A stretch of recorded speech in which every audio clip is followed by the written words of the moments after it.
সাত সকালে এক ব্যক্তির মৃতদেহ উদ্ধার। ঘটনাকে কেন্দ্র করে চাঞ্চল্য ছড়িয়ে পড়ে মালদার মানিকচকের নাজিরপুর গ্রাম পঞ্চায়েতের খয়েরতলা এলাকায়। জানা গেছে মৃত ব্যক্তির নাম বীরেন সরকার, বয়স আনুমানিক 50 বছর। আরও জানা গেছে বৃহস্পতিবার বিকেল নাগাদ বাড়ি থেকে বাজারের উদ্দেশ্যে বের হয় ওই ব্যক্তি। এরপর দীর্ঘ সময় কেটে গেলেও বাড়ি ফিরে না আসায় খোঁজাখুঁজি শুরু করেন পরিবারের লোকজন। তবে সেদিন কোনো হদিশ মেলেনি। শুক্রবার সাত সকালে ব্যক্তিকে বাগানের মধ্যে মৃত অবস্থায় দেখতে পান স্থানীয় লোকজন। খবর পেয়ে ছুটে আসেন পরিবারের লোকজন। খবর চাউর হতেই ঘটনাস্থলে ভিড় জমাতে শুরু করেন স্থানীয় লোকজন। তবে স্থানীয়দের অনুমান ব্যক্তিটি হার্টজনিত সমস্যায় ভুগছিলেন, সেই কারণে ব্যক্তিটির মৃত্যু হতে পারে এমনটাই জানাচ্ছেন তারা।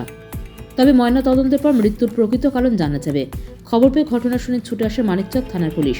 এরপর দেহটি ময়নাতদন্তের জন্য মালদা মেডিকেল কলেজ এবং হাসপাতালে পাঠানো হয়। পরিবারের সদস্যের অকাল মৃত্যুতে কান্নায় ভেঙে পড়েছেন পরিবারের লোকজন। পাশাপাশি শোকের ছায়া নেমে এসেছে গোটা এলাকা জুড়ে।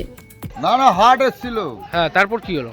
হাট থেকে বাড়ি ফিরে যাচ্ছিল, ওইখানে হাড়ির চোখ হয়ে মারা গেল। সাইকেল থেকে পড়া আছে, সাইকেলের পা ফেসে আছে, ও একটা পা একটা চোখকে শিয়াল খেয়ে গেছে।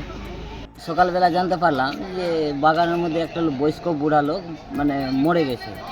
তারপরে আমি খবরটা নিলাম যে কী ব্যাপার, এখানে কীভাবে মারা গেল।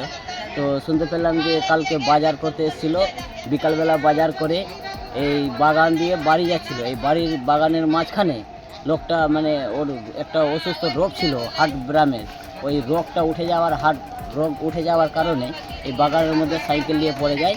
সেই সাইকেলের মধ্যে একটা পা ছিল, পা থাকা সত্ত্বেও সে লোকটা সেখানে মারা গেছে। তারপরে সকালবেলা পুলিশ প্রশাসন এসে সে ডেড বডিটাকে উদ্ধার করে থানায় নিয়ে গেছে। এটা তো কোনো রাজনৈতিক ষড়যন্ত্র নাই। আমাদের এখানে শান্তি শৃঙ্খলা এলাকা আছে।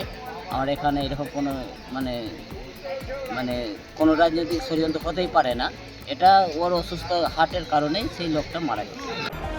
Bureau news Bangla Times.